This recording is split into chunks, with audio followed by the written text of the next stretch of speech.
بسم الله الرحمن الرحيم. الرحمن علم القرآن، خلق الإنسان علمه البيان. الشمس والقمر بحسبان، والنجم والشجر يسجدان. والسماء رفعها ووضع الميزان، ألا تطغوا في الميزان. وأقيموا الوزن بالقسط ولا تخسروا الميزان. والأرض وضعها للأنام، فيها فاكهة والنخل ذات الأكمام، والحب ذو العصف والريحان. فبأي آلاء ربكما تكذبان؟ خلق الإنسان من صلصال كالفخار، وخلق الجان من مارج من نار.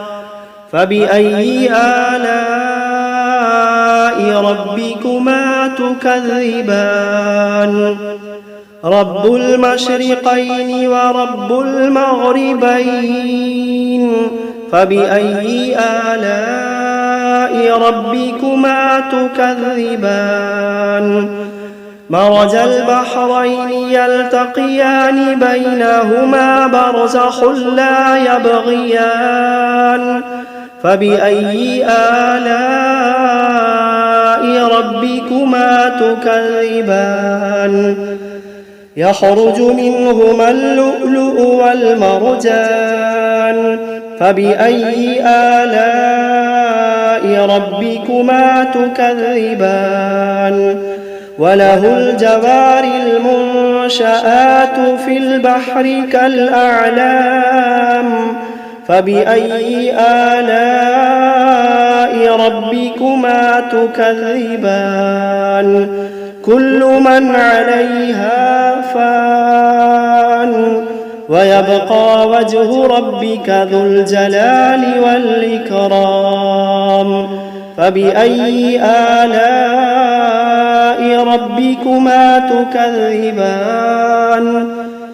يسأله من في السماوات والأرض كل يوم هو في شأن. فبأي آلاء ربكما تكذبان؟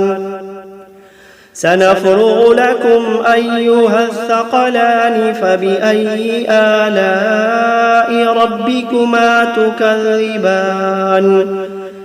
يا معشر الجن والإنس إن استطعتم أن تنفذوا من أقطار السماوات والأرض فانفذوا، لا تنفذون إلا بسلطان.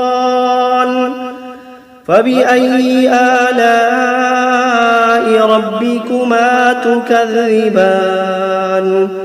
يرسل عليكما شواظ من نار ونحاس فلا تنتصران. فبأي آلاء ربكما تكذبان؟ فإذا انشقت السماء فكانت وردة كالدهان. فبأي آلاء ربكما تكذبان؟ فيومئذ لا يسأل عن ذنبه إنس ولا جان. فبأي آلاء ربكما تكذبان؟ يعرف المجرمون بسيماهم فيؤخذ بالنواصي والأقدام. فبأي آلاء ربكما تكذبان؟ هذه جهنم التي يكذب بها المجرمون يطوفون بينها وبين حميم آن فبأي آلاء ربكما تكذبان ولمن خاف مقام ربه جنتان فبأي آلاء ربكما تكذبان ذواتا أفنان فبأي آلاء ربكما تكذبان فيهما عينان تجريان فبأي آلاء ربكما تكذبان فيهما من كل فاكهة زوجان فبأي آلاء ربكما تكذبان متكئين على فرش بطائنها من استبرق وجنى الجنتين دان فبأي آلاء ربكما تكذبان فيهن قاصرات الطرف لم يطمثهن إنس قبلهم ولا جان فبأي آلاء ربكما تكذبان كأنهن الياقوت والمرجان فبأي آلاء ربكما تكذبان هل جزاء الإحسان إلا الإحسان فبأي آلاء ربكما تكذبان ومن دونهما جنتان فبأي آلاء ربكما تكذبان مدهامتان فبأي آلاء ربكما تكذبان فيهما عينان نضاختان فبأي آلاء ربكما تكذبان فيهما فاكهة ونخل ورمان فبأي آلاء ربكما تكذبان فيهن خيرات حسان فبأي آلاء ربكما تكذبان حور مقصورات في الخيام فبأي آلاء ربكما تكذبان لم يطمثهن إنس قبلهم ولا جان فبأي آلاء ربكما تكذبان متكئين على رفرف خضر وعبقري حسان فبأي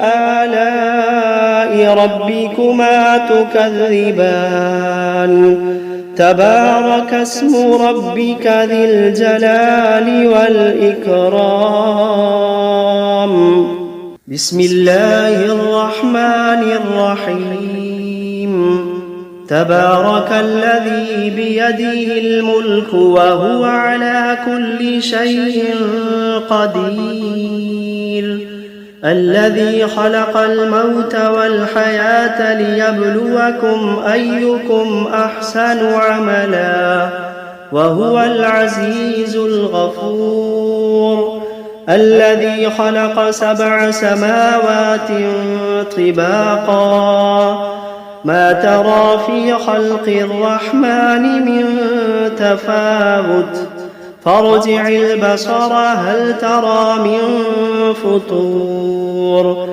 ثم ارجع البصر كرتين ينقلب إليك البصر خاسئا وهو حسير ولقد زينا السماء الدنيا بمصابيح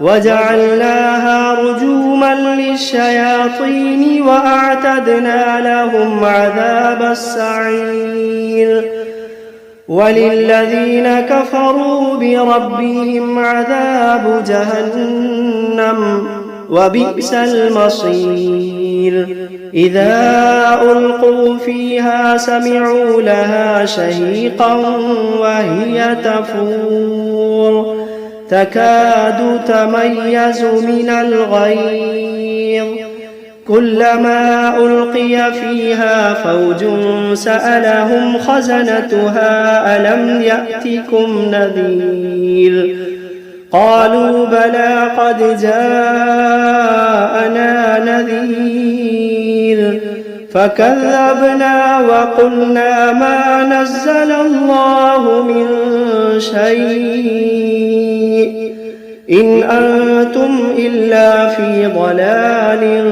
كبير وقالوا لو كنا نسمع أو نعقل ما كنا في أصحاب السعير فاعترفوا بذنبهم فسحقا لأصحاب السعير إن الذين يخشون ربهم بالغيب لهم مغفرة وأجر كبير وأسروا قولكم أو اجهروا به إنه عليم بذات الصدور ألا يعلم من خلق وهو اللطيف الخبير ألا يعلم من خلق وهو اللطيف الخبير هو الذي جعل لكم الأرض ذلولا فامشوا في مناكبها وكلوا من رزقه وإليه النشور أأمنتم من في السماء أن يخسف بكم الأرض فإذا هي تمور أم أمنتم من في السماء أن يرسل عليكم حاصبا فستعلمون كيف نذير ولقد كذب الذين من قبلهم فكيف كان نكير أولم يروا إلى الطير فوقهم صافات ويقبضن ما يمسكوهن إلا الرحمن إنه بكل شيء بصير أمن هذا الذي هو جند لكم ينصركم من دون الرحمن إن الكافرون إلا في غرور أمن هذا الذي يرزقكم إن أمسك رزقه بل لجوا في عتب ونفور أفمن يمشي مكبا على وجهه أهدى أمن يمشي سويا على صراط مستقيم قل هو الذي أنشأكم وجعل لكم السمع والأبصار والأفئدة قليلا ما تشكرون قل هو الذي ذرأكم في الأرض وإليه تحشرون ويقولون متى هذا الوعد إن كنتم صادقين قل إنما العلم عند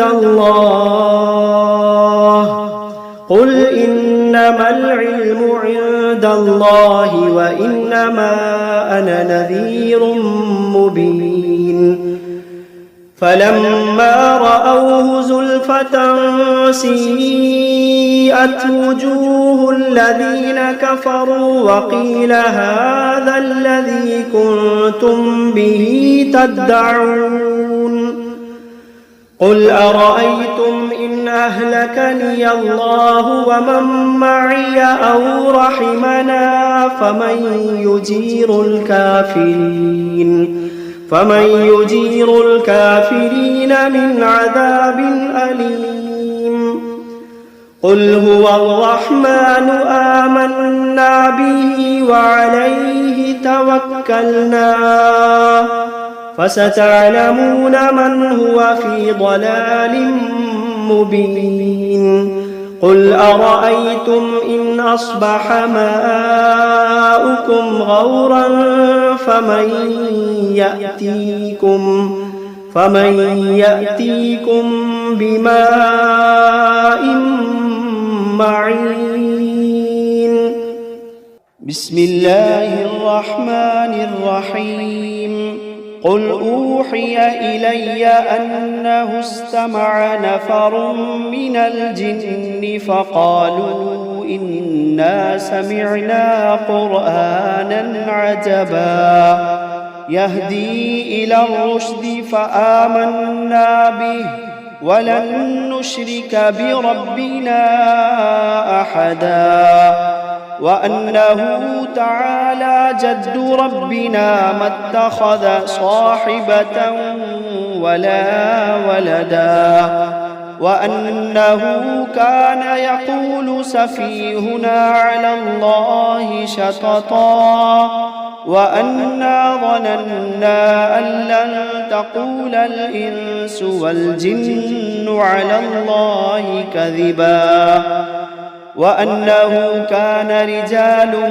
من الإنس يعوذون برجال من الجن فزادوهم رهقا وأنهم ظنوا كما ظننتم أن لن يبعث الله أحدا وأنا لمسنا السماء فوجدناها ملئت حرسا شديدا وشهبا وأنا كنا نقعد منها مقاعد للسمع فمن يستمع الآن يجد له شهابا رصدا وأنا لا ندري أشر أريد بمن في الأرض أم أراد بهم ربهم رشدا وأنا منا الصالحون ومنا دون ذلك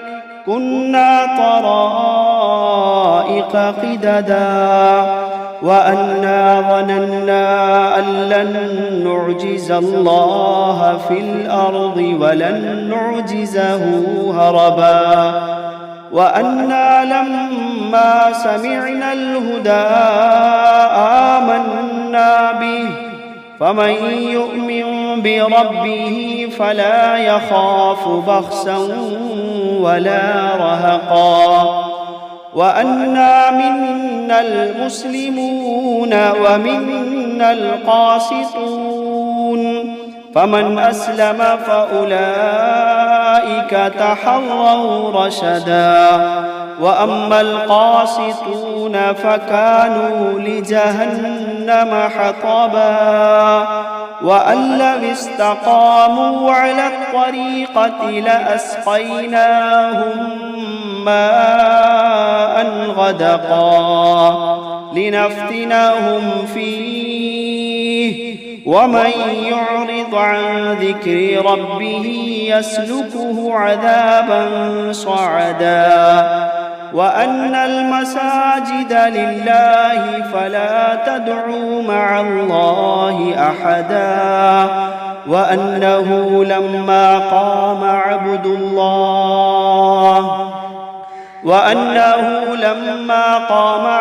الله يدعوه كادوا يكونون عليه لبدا قل إنما أدعو ربي ولا أشرك به أحدا قل إني لا أملك لكم ضرا ولا رشدا قل إني لا أملك لكم ضرا ولا رشدا قل إني لن يجيرني من الله أحد قل إني لن يجيرني من الله أحد ولن أجد من دونه ملتحدا إلا بلاغا من الله ورسالاته